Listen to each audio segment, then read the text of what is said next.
Topics on extrajudicial killings formed the center of the discussion in the second Quad Committee hearing of the House Representative today. The committee invited two persons deprived of liberty or PDLs from the Davao Penal Farm.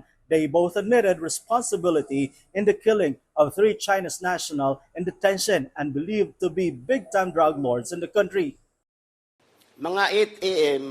ng gabi, ng araw na yon, pinagsasaksak na namin ni Leopoldo Tan yung tatlong Chinese at ginamitan ko ng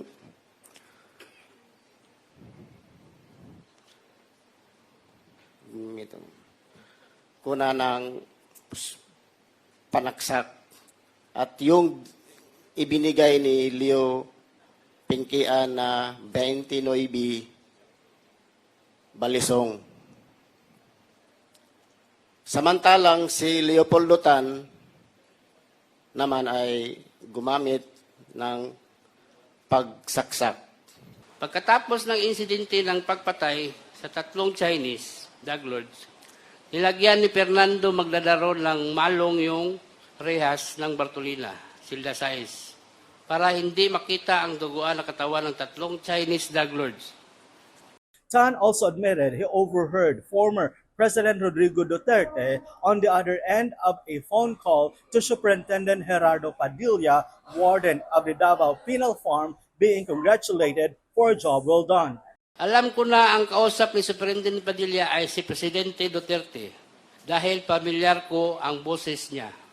Pinaninindigan mo ba yan? Representative Robert Ace Barbers, chairman of the committee, cut off Mr. Tan for his revelation. Despite this, Tan stood pat on his statement.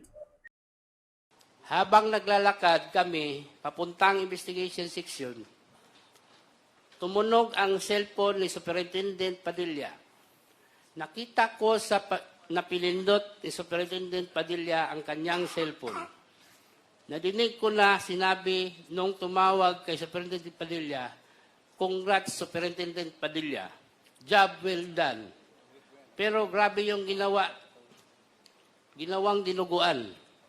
Based on the statement of PDL Tan, he said SPO4 Arthur Narsoles, a member of CIDG-11 or Davao Region, who approached him and his friend to commit the crime. He added that Narsoles and Colonel Royina Garma, a former PCSO general manager during the Duterte administration, were lovers. Colonel Edelberto Leonardo, chief of CIDG-11, was also the boss of Narsoles. According to the representative members of the Quad Committee, if the claims of PDL Tan and Magdadaro are true, there's really a need to investigate the alleged extrajudicial killings that obtained during the Duterte administration and hold into account all personalities found culpable to face the bar of justice. Meanwhile, former presidential spokesperson Atty. Harry Roque was cited in contempt by the House Quad Committee during its second hearing. Atty. Roque was accused of lying for not attending the committee's first hearing on August 16. He claimed he had a court hearing in Manila,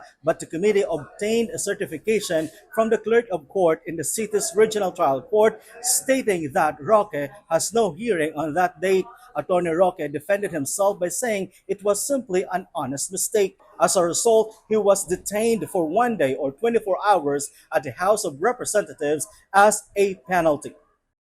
The House Quad Committee has decided to invite these personalities in their next meeting, while Leopoldo Tan Jr. and Andy Magdadaro, who served as resource speakers for today's hearing, will be under the custody of House of Representatives to ensure their safety and security amid the revelations. Noel Talakay from the National TV Network for a new and better Philippines.